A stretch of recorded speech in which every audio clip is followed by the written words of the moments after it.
السلام علیکم، welcome back to my channel. آج کی ویڈیو ان سب والدین کے لیے بہت ہی امپورٹنٹ ویڈیو ہے، کیونکہ آج کی ویڈیو میں ہم بات کریں گے کہ ویکسینیشن کے بعد بچے کی کیئر کیسے کرنی ہے، اور ویکسینیشن کے بعد ہم ایسا کیا کریں کہ بچے کو ویکسین کا درد بہت کم ہو، اور ویکسینیشن میں جو بچوں کو بخار ہوتا ہے وہ بھی جلدی ٹھیک ہو جائے، بچے کی ویکسینیشن کی جگہ پر سوزش بھی کم ہو اور گانٹ بھی نہ پڑے۔ یہ تو ہم سبھی جانتے ہیں کہ ویکسینیشن بچوں کے لیے بہت ضروری ہوتا ہے، کیونکہ یہ بچے کو جان لیوا بیماریوں سے بچاتا ہے، لیکن اس کے ساتھ ساتھ ویکسینیشن کا تھوڑا بہت سائیڈ ایفیکٹ بھی ہوتا ہے، جیسے کہ بچے کو ریڈنس کا ہونا، درد ہونا، سوجن وغیرہ آ جانا، یا پھر بخار وغیرہ، یا بچے کا بہت زیادہ رونا وغیرہ۔ اس لیے چند امپورٹنٹ سٹیپ آج کی ویڈیو میں آپ کو بتاؤں گی، جو آپ فالو کریں گے تو آپ کا بچہ ریلیکس رہے گا۔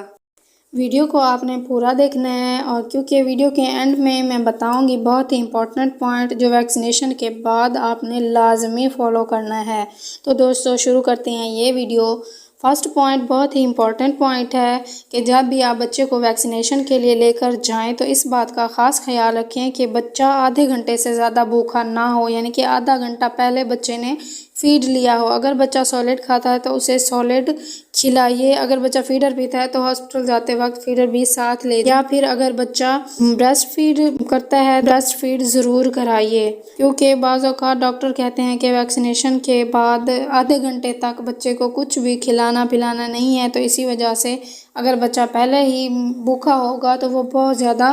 روئے گا۔ سیکنڈ پوائنٹ ہے، اگر بچہ بیمار ہے، سردی بخار کھانسی یا لوز موشن وغیرہ ہیں، تو اس صورت میں بچے کا ویکسینیشن نہیں ہوتا۔ اکثر اوقات ڈاکٹر حضرات یہ بات پوچھنا بھول جاتے ہیں، لیکن آپ کو اس بات کا لازمی خیال رکھنا ہے کہ آپ کا بچہ اگر بیمار ہے تو تب بچے کا ہرگز ویکسینیشن بالکل بھی نہیں کروانا۔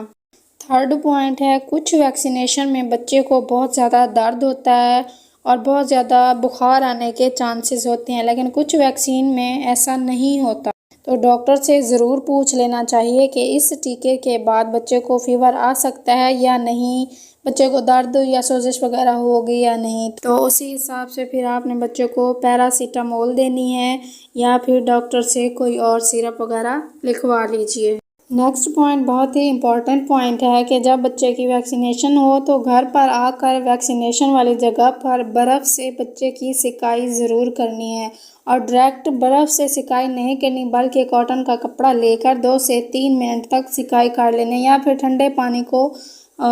ٹھنڈے پانی میں کپڑے کو بھگو کر ویکسینیشن والی جگہ پر رکھنا ہے۔ دن میں 2 سے 3 بار ایسا کرنا ہے، اس سے بچے کو سوزش نہیں ہوگی اور بچے کو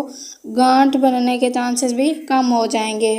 اب بات کرتے ہیں اس پوائنٹ کی جو ویکسینیشن کے بعد آپ نے لازمی فالو کرنا ہے۔ ویکسینیشن کے بعد چھوٹے بچے کو زیادہ تر گود میں رکھنا ہے تاکہ بچہ پرسکون ہو سکے، لیکن اس بات کا بھی خاص خیال رکھنا ہے کہ جس جگہ پر بچے کی ویکسینیشن ہوئی ہے اس جگہ کو بار بار ٹچ نہیں کرنا، کیونکہ وہاں پر بچے کو ہلکا ہلکا درد ہو سکتا ہے۔ بچے کو سنبھال کر گود میں لینا ہے تاکہ بچہ ریلیکس ہو اور بچہ کمفرٹیبل محسوس کرے، اور جتنا ہو سکے بچے کو کمفرٹیبل محسوس کرائیں۔ امید کرتی ہوں آپ کو میری یہ ویڈیو اچھی لگی ہوگی، تو پلیز میرے چینل کو سبسکرائب کر دیں، لائک کر دیں، تاکہ مجھے موٹیویشن ملتی رہے۔